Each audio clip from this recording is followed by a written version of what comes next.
The autumn sun was setting over Pine Grove, casting long shadows across the well-maintained streets of the affluent suburban neighborhood. Marcus Johnson, a tall and lean 17-year-old with an athletic build, adjusted his basketball duffel bag as he walked home from evening practice. His muscles were tired from the intense training session, but a satisfied smile played on his face. Coach had just named him team captain for the upcoming season. This was only his third week in the new neighborhood. His father's promotion to police chief had brought their family to this predominantly white suburb from their old home across town. The move meant better opportunities, a bigger house, and a fresh start. Though Marcus missed his old friends, he understood the significance of his father's achievement as the city's first black police chief. The evening air was crisp, and Marcus pulled his varsity jacket tighter around his shoulders. The letter C for captain would soon be stitched onto it, a thought that made his chest swell with pride. His mother would be thrilled when he shared the news, and his father, well, his father would probably give him that knowing smile and say, "Hard work always pays off, son." As Marcus turned onto Maple Street, just 2 blocks from his new home, he noticed a police cruiser slowing down behind him. He kept walking at his normal pace, remembering his father's careful instructions about such situations. Stay calm, be respectful, and know your rights. The cruiser's headlights illuminated his path, creating an elongated shadow before him. Inside the police car, officers James Barrett and Thomas Reynolds exchanged glances. Barrett, a 15-year veteran of the force with a crew-cut and stern expression, squinted through the windshield. "That kid doesn't look like he belongs here," he muttered to his partner. Reynolds, younger and newer to the force, nodded in agreement, already pulling up the laptop to check for any reported break-ins in the area. Marcus could hear the slow crunch of tires on asphalt behind him. His heart rate picked up slightly, but his steps remained steady. He'd done nothing wrong, and this was his neighborhood now. Still, he couldn't shake the uneasy feeling as the patrol car continued to crawl behind him. Reaching into his pocket, Marcus touched his phone, considering whether to call his father. Chief Johnson had programmed his direct line into Marcus's speed dial the day they moved in, just in case. Better safe than sorry, his father had said, his eyes carrying the weight of years of experience both as a police officer and a black man in America. The streetlights flickered on one by one as dusk deepened into evening. The colonial-style homes with their manicured lawns seemed to watch the scene unfold, their windows like silent witnesses. A couple walking their dog on the other side of the street quickly crossed over, avoiding the apparent confrontation brewing. Officer Barrett finally flipped on the cruiser's lights, bathing the street in rotating blue and red. Marcus stopped, his hand now gripping his phone inside his pocket. The basketball in his duffel bag rolled slightly, making a soft thump against his leg. "Got any reports of suspicious activity?" Reynolds asked, fingers hovering over the keyboard. "Nothing yet," Barrett replied, already unbuckling his seatbelt. "But better check him out. These neighborhoods have been having issues lately." He didn't mention that the issues had been minor and unrelated to any young black men in the area. Marcus stood perfectly still, his mind racing through every conversation he'd ever had with his father about situations like this. Keep your hands visible. Speak clearly. Don't make sudden movements. Document everything. The irony wasn't lost on him. His father had just become these officers' superior, yet here he was, being treated like a suspect in his own neighborhood. The cool evening breeze carried the sound of approaching footsteps behind him. Marcus took a deep breath, squaring his shoulders. His fingers found the emergency dial button on his phone, pressing it silently in his pocket. As the officers approached, Marcus could see curious faces peeking through nearby windows, some residents even stepping onto their porches to watch. "Turn around slowly," came Officer Barrett's commanding voice. "Keep your hands where we can see them." Marcus complied, his movements deliberate and calm. As he turned to face the officers, the dying sunlight caught the gleam of their badges and the hard look in their eyes. In that moment, Marcus realized this was about to become more than just a routine stop, and he needed his father's help. Marcus held his phone tightly in his pocket as officers Barrett and Reynolds approached him. The emergency call was already connected, silently transmitting everything to dispatch. His father had taught him about this feature. Even a locked phone could record and send location data in emergencies. "What are you doing in this neighborhood?" Officer Barrett demanded, his hand resting casually on his utility belt. The streetlight above cast harsh shadows across his face, making his expression appear more menacing. "I live here, sir," Marcus replied calmly, though his heart was racing. "Just heading home from basketball practice." He gestured slightly to his duffel bag, careful to keep his movements slow and deliberate. Officer Reynolds circled behind Marcus, his boots scraping against the pavement. "Got any ID on you?" he asked, his tone suggesting he didn't believe Marcus's story. "Yes, sir, it's in my wallet." Marcus spoke clearly, remembering to keep his voice steady. "My father and I moved here 3 weeks ago. We live at 1542 Maple Street." Barrett's eyebrows raised slightly. "That's the new house, the one they renovated last month." His voice carried a note of disbelief. "You expect us to believe you live there?" As Marcus slowly reached for his wallet, his phone buzzed. Both officers immediately tensed, hands moving to their weapons. "Stop," Barrett shouted. "What's in your pocket?" "It's just my phone, sir," Marcus explained, his father's voice echoing in his head. "Stay calm, no matter what. I can show you both my ID and proof of address." Reynolds spoke into his radio, "Dispatch, requesting K9 unit to Maple Street. Got a suspicious individual here, possibly armed." The static crackle of the radio seemed unnaturally loud in the quiet street. Marcus felt his stomach drop. "Officers, please. I'm not armed. I'm just trying to get home from practice. My father is." "Keep your hands where we can see them." Barrett cut him off, his voice rising. More porch lights were turning on now, and several neighbors had gathered to watch the scene unfold. Mrs. Henderson, an elderly woman who had brought Marcus and his father a welcome pie when they first moved in, stepped off her porch. "Officers, that young man does live here. He's the new police chief's son." "Ma'am, please stay back," Reynolds ordered, waving her away. "This is a police matter." The sound of another police vehicle approaching filled the air. Marcus could see the K9 unit's distinctive SUV turning onto Maple Street, its lights flashing but sirens silent. The situation was escalating quickly, and he knew he needed to stay focused.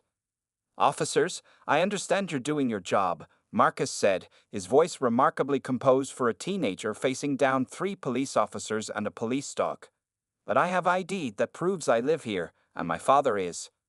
"On your knees," Barrett ordered as the K9 officer, Handler Stevens, stepped out with his German shepherd straining at the leash. The dog's low growl added another layer of tension to the scene. Marcus remained standing, though his knees felt weak.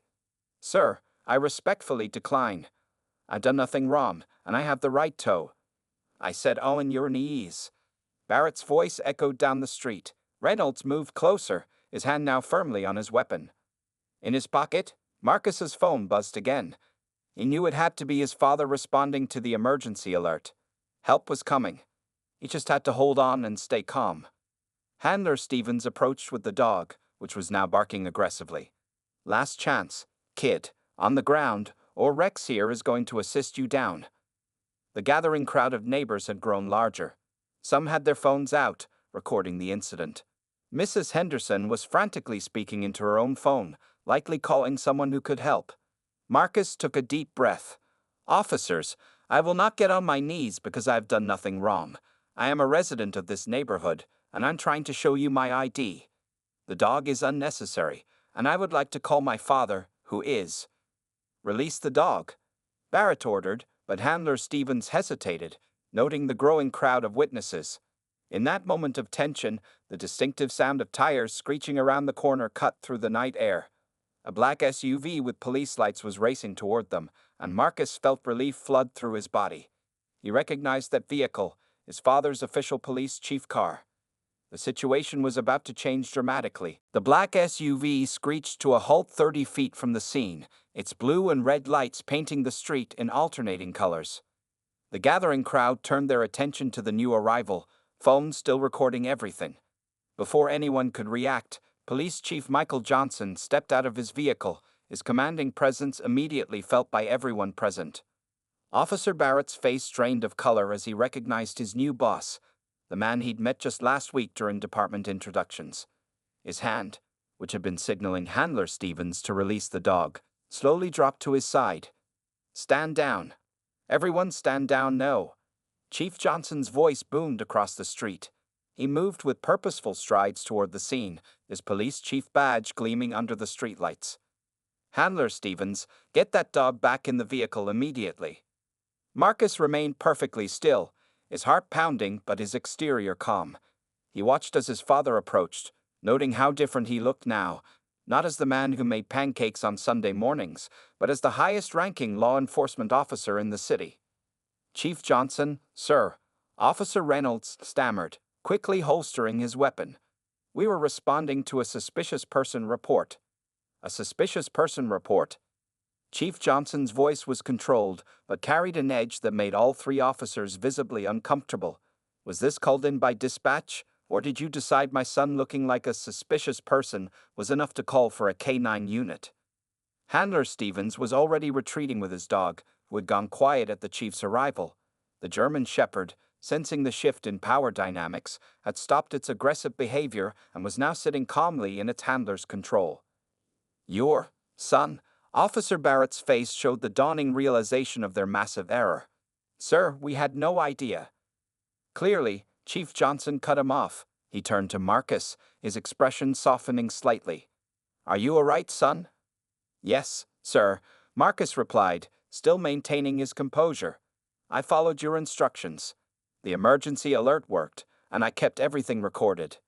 He finally removed his hand from his pocket, showing his phone that was still documenting everything. Chief Johnson nodded, pride mixing with anger in his expression. Then he turned back to his officers, his voice taking on an official tone. "I want your body cameras preserved immediately. No deletions, no edits.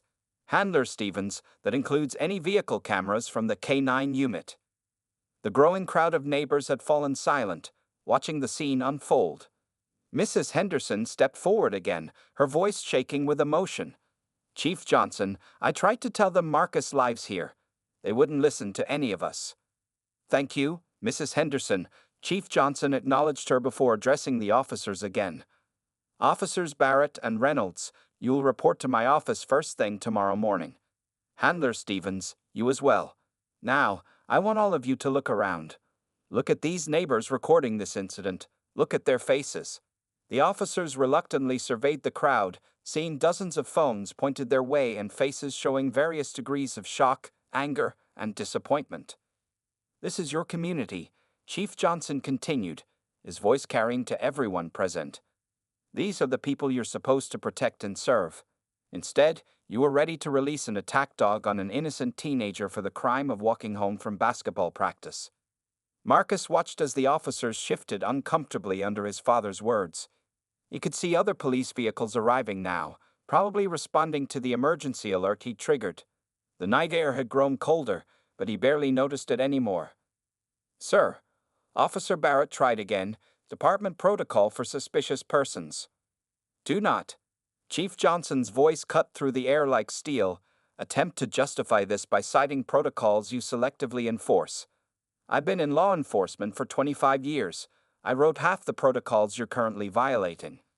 He turned to address the gathering of neighbors, his voice taking on a more public speaking tone. "I apologize to everyone who had to witness this tonight.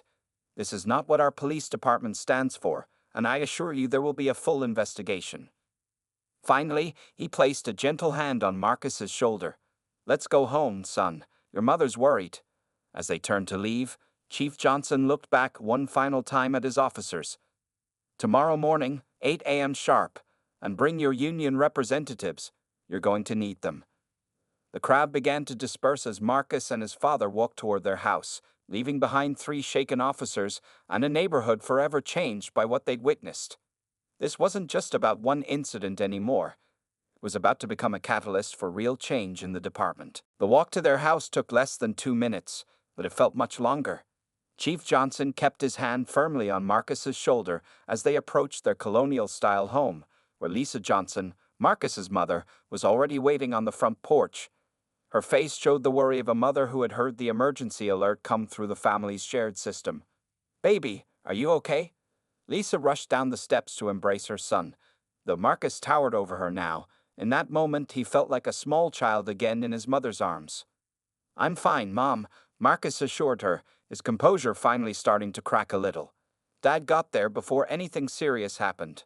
Inside their home, the facade of the stern police chief melted away, and Michael Johnson's hands were shaking as he loosened his tie. The family gathered in their living room, where just that morning they had been discussing Marcus's basketball season over breakfast. "Let me see the recording," Chief Johnson said, his voice now carrying the weight of both a father and a law enforcement officer. Marcus handed over his phone, and they all watched the footage together. Lisa gasped several times during the playback, especially when the K9 unit arrived. "You did everything right, son," Chief Johnson said after the video ended. "Everything we talked about. You stayed calm, you recorded everything, you knew your rights." His voice cracked slightly, but seemed then ready to release that dog. Marcus sat between his parents on their leather couch. "I kept thinking about all those talks we had, all your training. But Dad, those officers, they never even gave me a chance to explain who I was." "That's exactly the problem," Lisa interjected, her academic background as a sociology professor coming through. They didn't see the captain of the basketball team, or the honor student, or even just a teenager walking home. They saw what they wanted to see. Chief Johnson finished. He stood up and walked to the fireplace, where his official police chief portrait had been hung just last week. "You know, when I took this job, some people said I was chosen just for show, just to make the department look progressive." Marcus watched his father's reflection in the glass covering the portrait. "What are you going to do?" "What I promised during my swearing-in ceremony, make real changes." Chief Johnson turned back to his family. "But first, we need to talk about what this means for us. For you, Marcus." Lisa squeezed her son's hand. "Maybe we should consider moving back to our old neighborhood, where something like this wouldn't." "No," Marcus interrupted, surprising both his parents with his firmness. "If we leave, nothing changes. Those officers will keep doing this to other people who don't have a police chief for a father." Chief Johnson smiled proudly at his son. "He's right, Lisa. Running isn't the answer. But son, you need to understand, tomorrow's going to be tough. Those officers' body camera footage will match your recording. This is going to become a big story. The media will be all over it," Lisa added, her protective instincts kicking in. "Are you ready for that, Marcus? For everyone at school to know?" Marcus stood up, walking over to where his varsity jacket hung by the door. The basketball captain's letter wasn't sewn on yet, but he ran his fingers over where it would go. "You always taught me leadership isn't just about wearing a title, Dad. It's about standing up when things are wrong." The family's security system chimed, alerting them to movement outside. Through their front windows, they could see news vans already starting to gather. Word had spread fast. "It's going to be a long night," Chief Johnson said, reaching for his phone. "I need to call the mayor, the police union, and the public relations team." He paused, looking at his son. "But first, I want you to know something, Marcus. What happened tonight, it's not okay. And I'm not going to let it be brushed under the rug like so many other incidents." Lisa stood up, her educator's mind already working. "We should document everything while it's fresh. Marcus, write down everything you remember. Every detail matters." As the Johnson family prepared for the storm that was coming, they knew this incident would change not just their lives, but potentially their entire community. The next 24 hours would determine whether this became just another headline or the catalyst for real reform in the police department. Outside, more news vans arrived, their satellite dishes reaching up into the night sky, ready to broadcast a story that would force their city to confront uncomfortable truths about law enforcement and racial bias. The next morning arrived with a media circus outside the Johnson family home. By 7:30 a.m., Chief Michael Johnson sat in his office at police headquarters, reviewing the body camera footage for the fourth time. Each viewing made his blood pressure rise, but he maintained his professional demeanor. The footage matched Marcus's recording perfectly. There had been no justification for the officer's actions. Outside his office, the department was buzzing with tension. Officers walked past his door quickly, avoiding eye contact through the glass windows. At precisely 8 a.m., a knock came at his door. "Enter," Chief Johnson called out, his voice steady and authoritative. Officers Barrett, Reynolds, and Handler Stevens filed in, accompanied by their union representatives. All three officers had dark circles under their eyes, suggesting a sleepless night. They stood at attention, their faces pale and nervous. "Sit down," Chief Johnson instructed, pointing to the chairs arranged in front of his desk. He noticed how Barrett's hands trembled slightly as he took his seat. Good, he thought. They should be nervous. Before we begin, the union representative, Tom Miller, spoke up. We want to state that these officers had no knowledge of.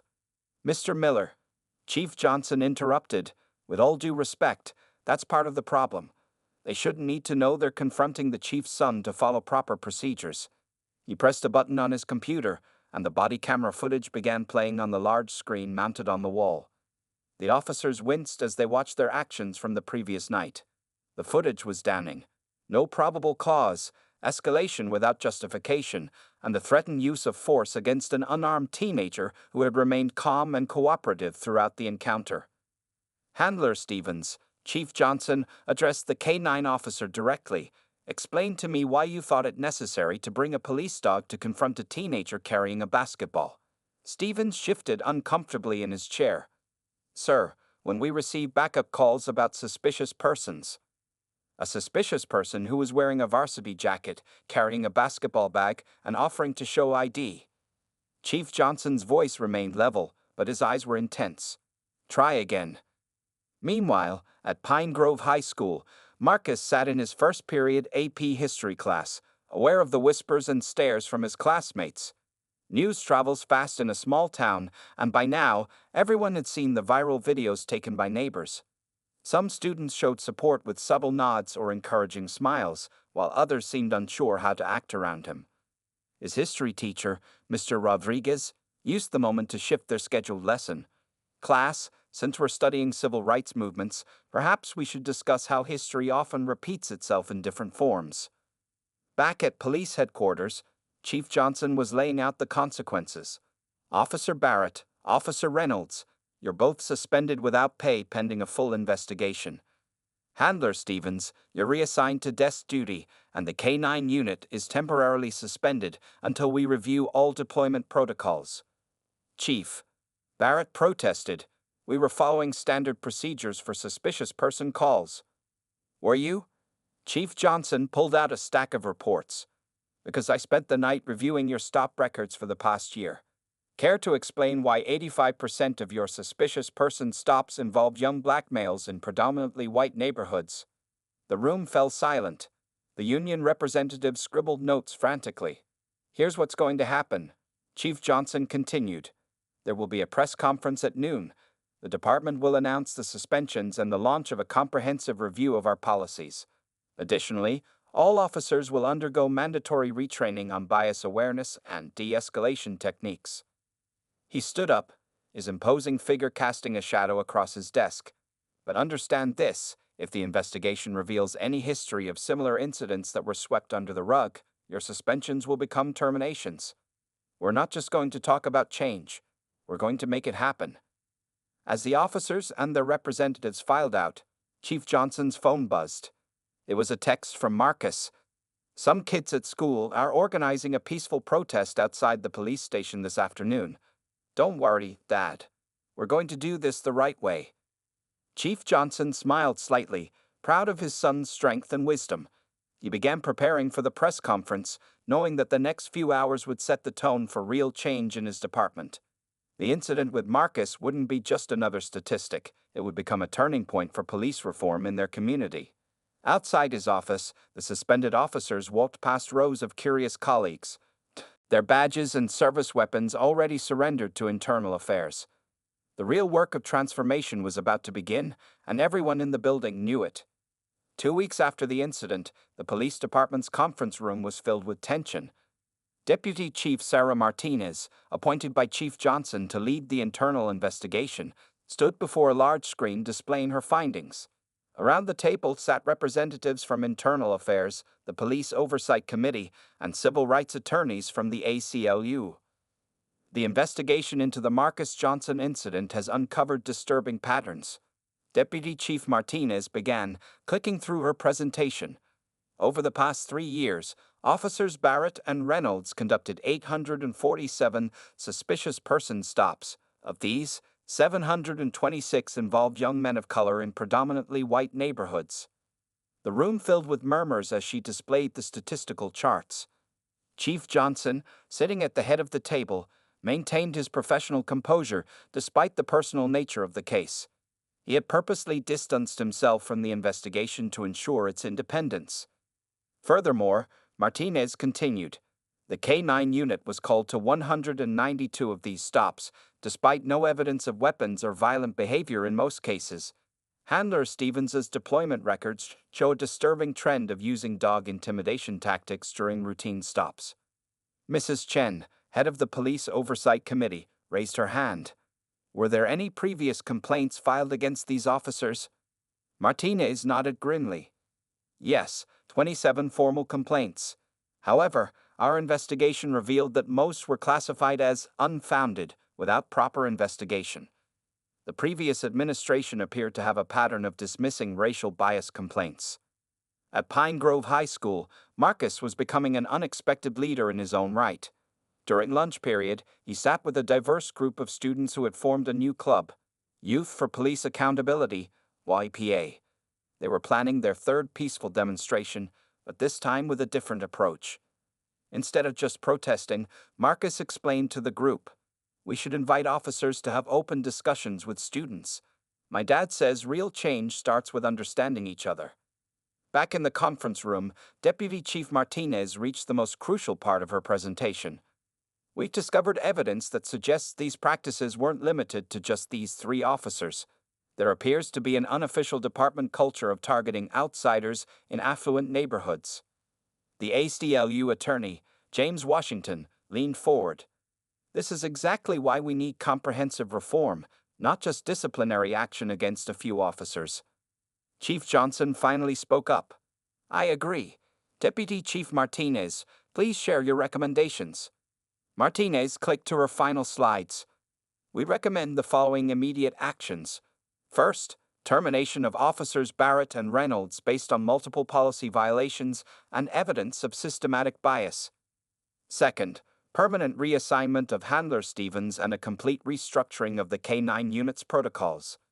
She continued, "Additionally, we propose implementing body camera review software that flags potentially biased interactions, mandatory monthly review of stop statistics for racial profiling patterns, and a new community oversight board with real power to investigate complaints." The room buzzed with discussion as Martinez laid out more detailed plans. Outside the conference room, local news crews waited for the official announcement, their cameras ready to broadcast what many were calling a watershed moment for police reform in the city. Meanwhile, Marcus sat in his father's home office, helping his mother organize hundreds of emails and letters they'd received since the incident. Some shared similar experiences with law enforcement, while others offered support for Chief Johnson's reform efforts. "Look at this one, Mom," Marcus said, holding up a letter. It's from a retired police officer apologizing for staying silent about similar incidents during his career. He says what happened to me gave him the courage to speak up now. Lisa Johnson smiled at her son. "You've turned a traumatic experience into a catalyst for change, baby. Just like your father is doing at the department." Back at headquarters, the meeting concluded with a unanimous vote to adopt all recommended reforms. Chief Johnson stood to address the room. "This investigation has exposed uncomfortable truths about our department. Now we have a choice. We can either defend these practices and lose the community's trust forever, or we can lead the way in showing how police departments can transform themselves." As the meeting attendees filed out, Deputy Chief Martinez approached Chief Johnson. "Sir, Barrett and Reynolds have requested one last meeting before their termination becomes official. They say they want to apologize to Marcus." Chief Johnson considered this carefully. "I'll discuss it with Marcus. It's his decision to make." He looked out his office window at the peaceful protesters gathering outside, students, parents, and community members united in their call for change. Among them, he spotted Marcus's Youth for Police Accountability group, their signs calling not for punishment, but for transformation. The investigation had done more than expose problems. It had opened the door for real, lasting change. The question now was whether the department could walk through that door and create a new model of policing, one that truly served and protected all members of the community. 1 month after the investigation's conclusion, the police department's main training room was packed with officers. Chief Johnson stood at the podium, preparing to introduce the department's new comprehensive reform program. The changes weren't just about rules, they were about transforming the entire culture of policing in their community. Today marks the beginning of our department's transformation, Chief Johnson began, looking across the sea of blue uniforms. What happened to my son could have happened to anyone's child. The only difference is that Marcus knew to record everything and had direct access to the chief of police. In the front row, several new faces stood out. Dr. Lisa Johnson, now heading the newly formed Community Relations Board, sat beside Marcus, who had become a youth advisor to the department. Next to them was Mrs. Henderson, representing the neighborhood watch programs that were being revamped across the city. Chief Johnson clicked to his first slide. Our new policies start with recruitment. We're changing how we hire, who we hire, and how we train. He gestured to Deputy Chief Martinez, who stood and addressed the room. Every officer will complete a new 6-week training program, Martinez explained. This includes implicit bias recognition, de-escalation techniques, and community engagement strategies. No exceptions, no matter your rank or years of service. In the back of the room, Handler Stevens, now working as a training coordinator, nodded in agreement. His experience had led to a complete overhaul of the K-9 unit's protocols. Police dogs would no longer be used for routine stops or civilian intimidation. Marcus watched as his father introduced each new policy. The teenager had spent countless hours helping develop the youth outreach portion of the reforms. His own experience had shown him the importance of building bridges between young people and law enforcement. Every patrol car will now have 3 cameras, not just one, Chief Johnson continued. All footage will be reviewed daily by our new Civilian Oversight Committee. Any stop involving minorities or youth will receive additional scrutiny to ensure proper procedures are followed. The changes went beyond just new rules and cameras. The department was implementing the Know Your Neighbor program, requiring officers to spend time each week meeting residents in their patrol areas. They would attend community events, visit schools, and participate in local activities, not as authority figures, but as community members. Dr. Lisa Johnson stood to present her part of the program. The Community Relations Board will hold monthly forums where citizens can voice concerns directly to department leadership. We're creating an anonymous reporting system for both citizens and officers to report misconduct without fear of retaliation. Some older officers shifted uncomfortably in their seats, but most showed genuine interest. The department's younger officers, in particular, seemed eager for the changes. They had joined the force to protect and serve, not to intimidate. Officers Barrett and Reynolds made a choice. Chief Johnson continued, addressing the elephant in the room. Their termination sends a clear message. Bias-based policing will not be tolerated. But we're not just punishing misconduct. We're preventing it through education and community connection. Marcus raised his hand and, with a nod from his father, stood to address the officers. I'm not here for revenge, he said, his voice clear and confident. I'm here because I believe in change. Every teenager in this city should feel safe walking home from basketball practice, regardless of what neighborhood they're in or what they look like. His words seemed to touch something in the officers. Many nodded, some even applauded. They could see their own children in Marcus's story. Chief Johnson concluded the session by unveiling the department's new motto: Protect, Serve, Unite. The words appeared on the screen behind him, along with images of officers engaging positively with community members. These changes won't be easy, he acknowledged. They require us to examine our biases, change our habits, and sometimes admit we were wrong. But they're necessary if we want to earn back the community's trust. As the meeting ended, officers filed out to begin their new training sessions. Many stopped to shake Marcus's hand or speak with Dr. Johnson about joining the community programs. The atmosphere was different. There was hope, determination, and a genuine desire for change. Outside the building, news crews waited to hear about the reforms, but the real story wasn't in the press conference or the policy documents. It was in the small interactions beginning to take place. Officers learning their patrol neighbors' names, youth advisory meetings being scheduled, and bridges being built between the police and the community they served. The incident that could have torn the community apart was instead bringing it together, proving that positive change could emerge from even the darkest moments. 6 months after the incident, Pine Grove High School's auditorium was filled to capacity. Marcus Johnson stood at the podium, looking out at the diverse crowd gathered for the first annual Community Police Unity Summit. Behind him sat his father, Chief Johnson, along with city officials, community leaders, and even officers Barrett and Reynolds, who had asked to speak about their journey to understanding and change. When I was confronted by police officers that night, Marcus began, his voice strong and clear, I never imagined it would lead to this. What could have been another tragic headline instead became a story of transformation. In the audience, Mrs. Henderson wiped away tears as she sat next to her grandson, now a member of the Youth for Police Accountability group that Marcus had founded. The organization had grown to over 200 members across 3 local high schools. Marcus continued, Today, I want to share some numbers with you. In the past 6 months, our police department has recorded an 85% decrease in complaint filings. Community trust ratings have increased by 70%, but the most important number is 0. That's how many bias-based stops have been reported since our new policies were implemented. Chief Johnson watched his son with pride. The teenager who had faced down police dogs had become a bridge builder, someone who could speak to both youth and law enforcement with authority and understanding. Former officers Barrett and Reynolds approached the podium when invited. They had spent the past months working with community organizations, sharing their story as a cautionary tale at police training academies across the state. We were wrong, Barrett admitted to the crowd, his voice heavy with emotion. We let prejudice cloud our judgment, and we could have caused irreparable harm. Thanks to the Johnson family's forgiveness and guidance, we're now part of the solution instead of the problem. The summit showcased the changes that had transformed their community. The newly established Police Youth Advisory Council, led by Marcus, had created programs that brought officers into schools not as authorities, but as mentors and allies.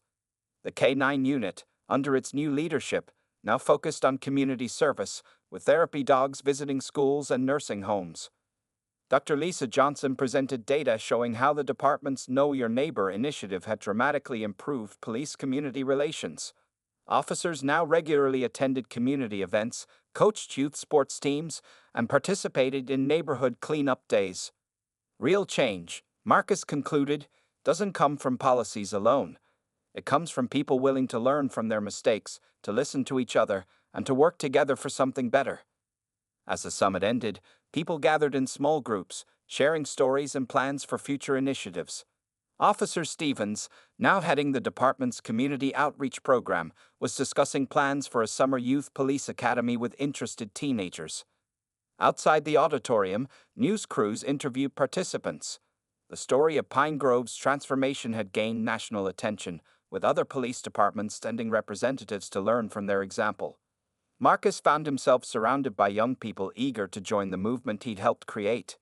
This isn't just about police reform, he told them. It's about building a community where everyone feels safe, respected, and heard.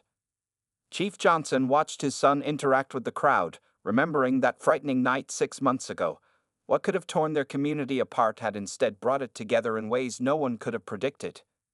As the sun set over Pine Grove, families walked home together, black, white, Asian, and Hispanic residents chatting with uniformed officers who now knew them by name. The fear and distrust that had once divided their community was being replaced by understanding and cooperation. Marcus's last words at the summit echoed in everyone's minds. Change begins with one moment, one decision, one person willing to stand up. But it only succeeds when an entire community decides to stand together. The story of a teenager's terrifying encounter with police had transformed into a blueprint for positive change, proving that even the darkest moments could lead to the brightest futures when people chose understanding over fear and unity over division.